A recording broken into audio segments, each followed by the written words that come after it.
On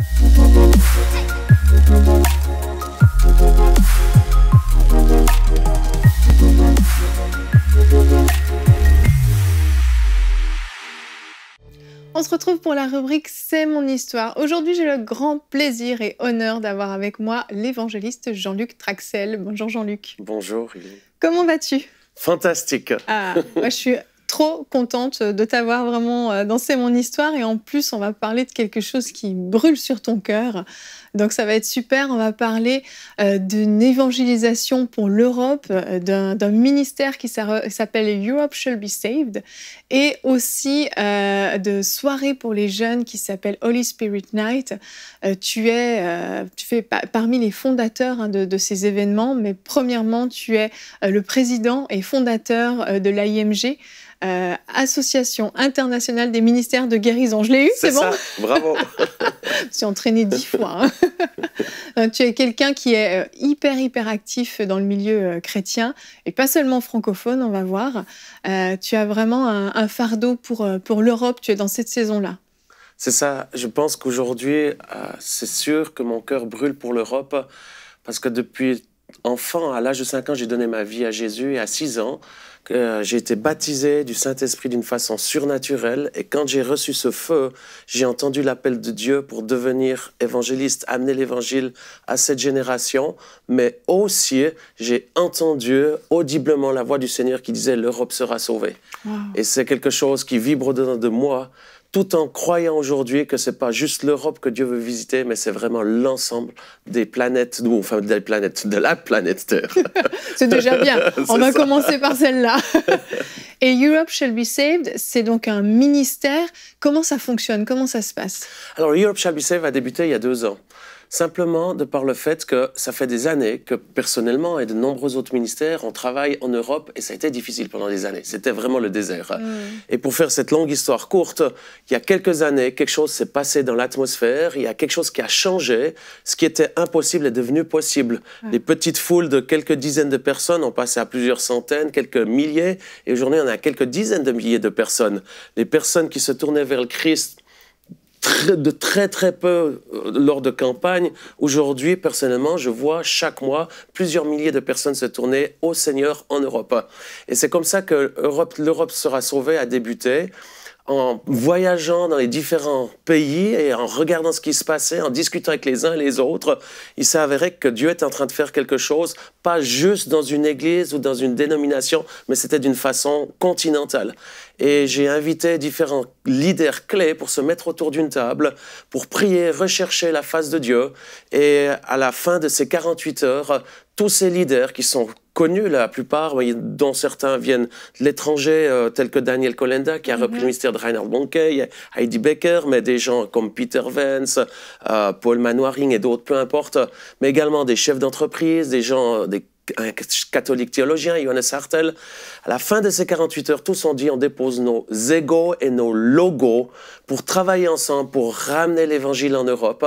Et l'objectif, c'est que dans les prochaines années, on puisse voir 100 millions de personnes qui se tournent vers le Seigneur Jésus-Christ. Waouh, rien que ça, c'est énorme. C'est énorme et c'est possible parce que quand on voit les foules qui se réunissent en fait dans ces rassemblements, c'est extraordinaire.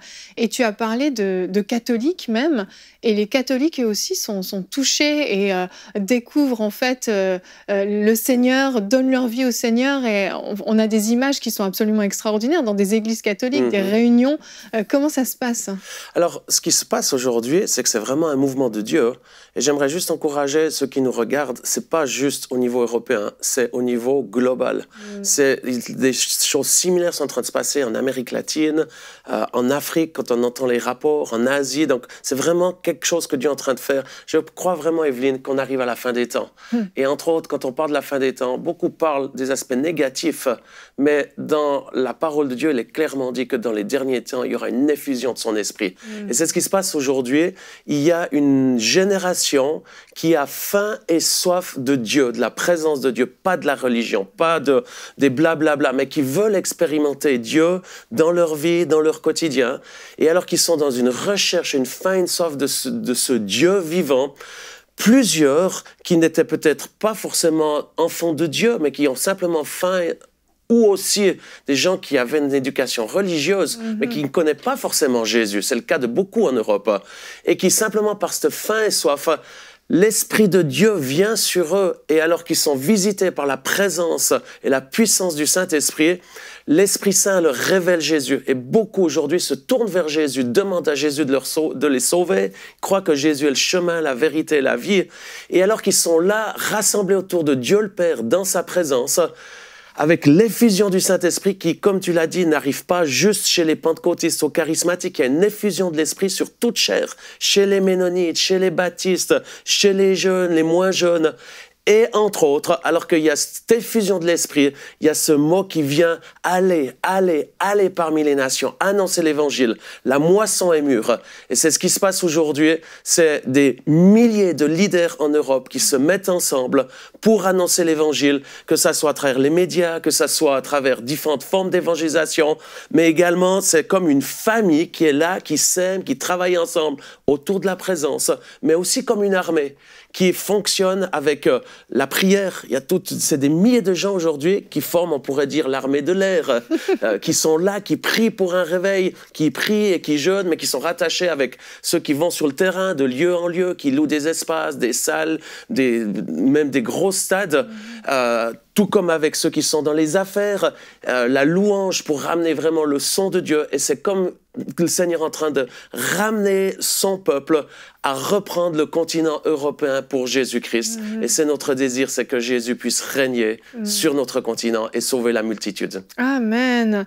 Toi, Jean-Luc, tu es un évangéliste, hein, on l'a compris, même si je ne t'avais pas présenté comme ça, on l'a compris. Tu as ce cœur-là, mais tu as fait des réunions d'évangélisation depuis des années.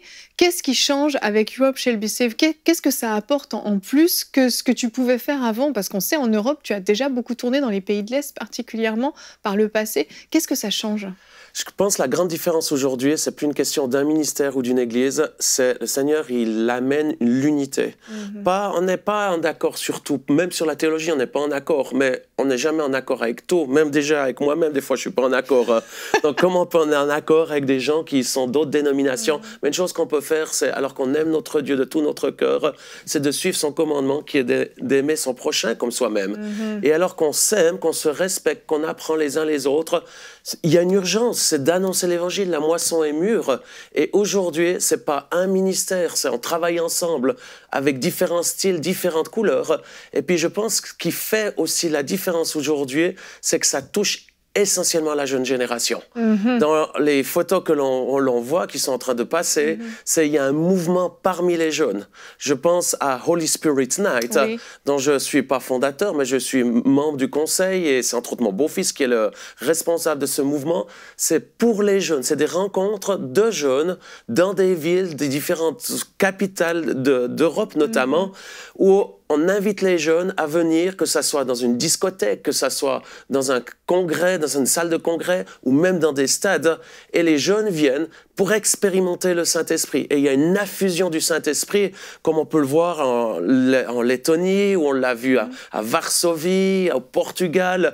Là, je parlais juste avant l'émission, comment on a rempli cette discothèque, la plus grande discothèque à Prague, 1300 jeunes, bondés, pleins à craquer, des centaines de jeunes d'or qui expérimentent le Saint-Esprit. Et quand ils expérimentent le Saint-Esprit, ils ont la révélation de Jésus, parce que le Saint-Esprit nous révèle Jésus. Ils invoquent le nom de Jésus et ils sont sauvés par milliers. C'est ce qui se passe aujourd'hui. Mais la bonne nouvelle est, à nouveau, c'est pas qu'en Europe, ça se passe partout dans le monde. C'est ça. Et en parlant de ces soirées Holy Spirit Night, on a une vidéo qu'on va regarder. Ça s'est passé en Lettonie. Ça nous donne un mini aperçu de ce qui peut se passer. Donc on la regarde tout de suite. Très bien.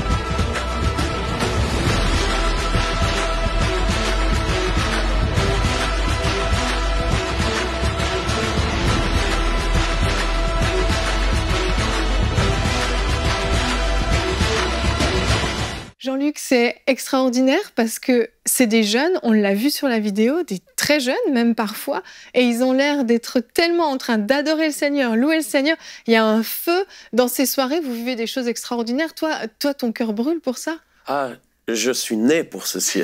Amen. Je suis né pour le réveil et je ne vais pas mourir avant de voir mon continent européen être sauvé. Mais aussi, récemment, le Seigneur a vraiment parlé. Il m'a dit, Jean-Luc, je ne veux pas que tu aies juste le cœur pour une nation ou un continent, mais pour cette génération. Et mon cœur brûle pour cette génération. C'est le temps de la moisson. C'est le temps que Dieu veut visiter votre région, votre pays. Il veut sauver votre continent. Et je peux le déclarer aujourd'hui avec conviction, pas seulement l'Europe sera sauvée, mais l'Afrique sera sauvée, l'Amérique sera sauvée, l'Australie, l'Asie sera sauvée dans le nom de Jésus. Amen. Et c'est ce qu'on voit aujourd'hui. Il y a entre autres un des mouvements où je fais partie, c'est le Global Evangelist Alliance, que je suis en co-leadership avec Daniel Kolenda, le successeur de Reinhard Bonnke. C'est actuellement, il y a une génération d'évangélistes qui se lèvent pour annoncer l'évangile. On vient de remplir un stade à Orlando avec 55 000 personnes. Dans quelques semaines, on va se rencontrer à Sao Paulo. On n'a pas loué un stade, mais on a pris le plus grand stade, 65 000 personnes. Quand on a mis les tickets à vente, en moins d'une heure, tout était vendu. Et quand on a vu cette faim et soif, on a dit, OK, louons le deuxième stade à Sao Paulo, deuxième plus grand, 45 000 places. En moins d'une heure, de nouveau, les 45 000 tickets ont été vendus. On s'est dit, il y a quelque chose de Dieu. Dieu est en train de faire quelque chose. Et je crois réellement, le 8 février, connectez-vous sur les réseaux sociaux. Vous pouvez aller sur ma page Instagram ou Facebook, ou simplement vous allez googler, vous allez trouver les informations. Vous serez en direct de ce qui se passe actuellement. Et on a loué le troisième stade en même temps, même journée, le 8 février, en Brasilia. Et puis là, de nouveau, 45 000 places vendues en moins d'une heure. Et aujourd'hui, il y a une liste, en plus de tous ceux qui sont inscrits, de 180 000 personnes qui aimeraient venir à cet événement. Ça va être glorieux. Et c'est pas juste un événement, c'est ce que Dieu est en train de faire aujourd'hui. Il est en train de déverser cet esprit de réveil qui va toucher des régions, des villes et surtout cette génération qui vont se tourner par centaines de milliers, des régions entières vont se tourner vers le Seigneur. Et quand je dis vont, c'est déjà en train de se passer. Amen. Je le vois chaque mois, je vois des milliers de personnes être touchées, sauvées, baptisées du Saint-Esprit et avec la manifestation du royaume de Dieu, notamment avec des guérisons extraordinaires. Ah oui, c'est clair, il y a des guérisons, des effusions du Saint-Esprit. C'est pas juste des soirées classiques, entre guillemets, d'enseignement, c'est qu'en fait, il y a la gloire de Dieu qui se déverse. Et Jean-Luc, il y a des gens qui nous écoutent, ils ont bien compris ton cœur, mais tu disais, c'est pas l'affaire d'un seul ministère, d'un seul évangéliste, c'est l'affaire de tous. Est-ce que des gens qui nous écoutent, qui sont pas appelés au ministère, peuvent eux aussi participer à ce réveil qui a lieu? Parce que c'est comme le temps de la moisson, tu le disais. Ta question, c'est ma préoccupation principale, c'est d'encourager chacun à prendre sa place dans cette famille armée. Quand on est en famille, j'ai 4 enfants, lorsqu'on se met autour de la table, tous mes enfants, mon épouse, on a tous une voix, on a tous une place qui est réservée où on profite, on partage le repas, on se réjouit en famille. Aujourd'hui, la famille de Dieu, notre Père qui est aux cieux, il nous invite à venir autour de lui, dans sa présence. Et vous avez une place, que vous soyez jeune, moins jeune, que vous soyez africain, australien ou européen, ou peu importe la couleur de la peau, votre histoire, Dieu vous appelle, il veut vous choisir, mais pas seulement il vous choisit, il vous établit afin que vous alliez et que vous portiez du fruit. Donc chacun d'entre vous, que ce soit dans le monde des affaires, même le monde politique, le monde sportif, dans l'éducation, Dieu veut vous utiliser et c'est pour ceci je vous encourage en tant qu'individu, en tant que famille, mais aussi en tant que nation et même en tant que continent. Prenez votre place dans ce que Dieu est en train de faire. Permettez le Christ de se lever en vous afin que vous puissiez manifester sa gloire avec puissance là où Dieu va vous envoyer. C'est le temps de la moisson. Alors allez-y, allez-y avec foi. Jésus est avec vous et vous verrez la gloire de Dieu. Dans le nom de Jésus, soyez bénis abondamment. Amen. Amen. Merci Jean-Luc d'être venu partager ton cœur. J'ai voulu que tu en parles dans la rubrique C'est mon histoire parce que c'est ton histoire, cette histoire-là, mais c'est notre histoire à tous aussi. On va tous être acteurs dans ce qui se passe.